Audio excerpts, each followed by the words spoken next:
Hello বন্ধুরা, এখানে আমি কয়েকটি আলুর টুকরো এবং কয়েকটি বোনলেস চিকেনকে সেদ্ধ করে নিচ্ছি।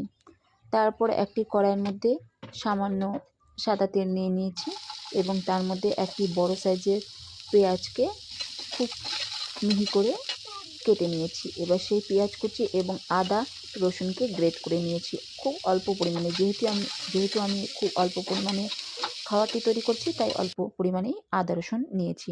এবার আদা রসুন এবং পেঁয়াজকে কিছুটা সময় ভেজে নেওয়ার পর এর মধ্যে মশলা অ্যাড করছি। গুঁড়ো মশলা, হলুদের গুঁড়ো, লঙ্কার গুঁড়ো, জিরের গুঁড়ো, ধনের গুঁড়ো, গরম মশলার গুঁড়ো অ্যাড করে এগুলোকে ভালো করে কিছুটা সময় কষিয়ে নেব।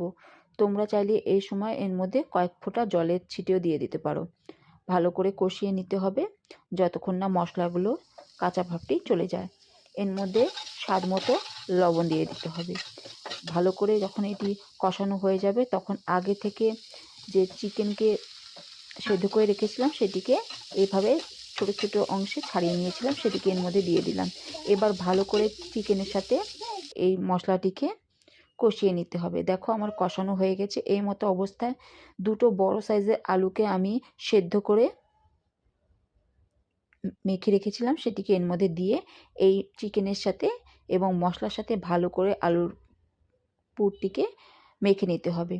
কড়াইয়ের মধ্যে করতে হবে গরম অবস্থাতেই, লো ফ্লেমে। এবার দেখো এটিকে নামিয়ে ঠান্ডা করে নেব। এদিকে একটি পাতলা ঘোল তৈরি করতে হবে। এটি হলো 2 চামচ কর্নফ্লোর নিয়েছি এবং সামান্য জল নিয়েছি।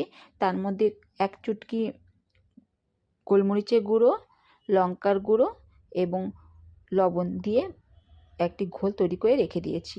এবার এই মাংসর এবং আলুর যে পুরটি ছিল সেটি ঠান্ডা হয়েছে। তার থেকে এরকম ছোট ছোট অংশ নিয়ে প্রথমে গোল করে নিয়ে তার উপরে চ্যাপ্টা করে লম্বা লম্বা সাইজের যেরকম চপ থাকে সেরকম তৈরি করে নিয়েছি। এবার এই তৈরি করা চপগুলোকে প্রথমে যে ঘোলটি তৈরি করেছিলাম তার মধ্যে দিয়ে এবং ডুবিয়ে নিয়ে উঠিয়ে তার উপর ব্রেড ক্রাম্বস ভালো করে কোট করে নিলাম এবং তারপর এটিকে অনেকটা সাদা তেল গরম করে নিয়ে ভালো করে উল্টে পাল্টে লাল করে ভেজে নিলাম। এইভাবে ভেজে নিলে তৈরি হয়ে গেল চিকেন চপ। দেখো কত সুন্দর হয়েছে। এটিতে চিকেনের পরিমাণ বেশি হয়েছে তাই খেতে দারুণ হয়েছিল।